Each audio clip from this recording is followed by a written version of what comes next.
Welcome to our channel. Today we how to authorize Stripe Analytics data sync into BigQuery. Easy tutorial step by step clearly. To start, log into your Stripe account. Navigate to the Developers section located in the left-hand menu. Under Developers, click on API Keys to access your API keys. Copy your secret key, as you will need this for authentication.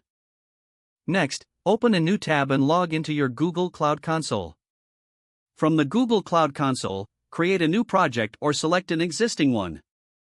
In the navigation menu, go to BigQuery. If you don't see BigQuery in the menu, ensure that your billing account is set up correctly. Now, go to the I am an admin section in the Google Cloud Console. Click on Service Accounts and create a new service account.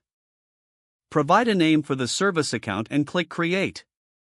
Assign the role of BigQuery Data Editor and BigQuery Job User to the service account. Once done, click Continue and then Done.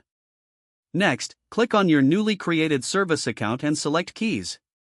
Click on Add Key and choose JSON to generate a key file.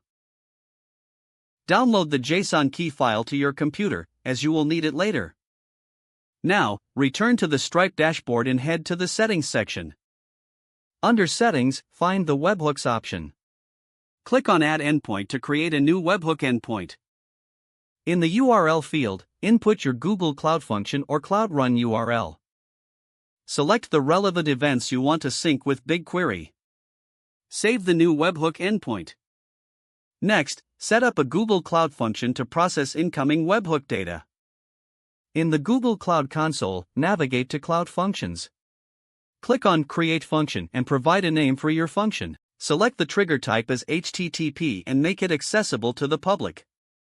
In the code editor, write a function to parse the Stripe webhook data.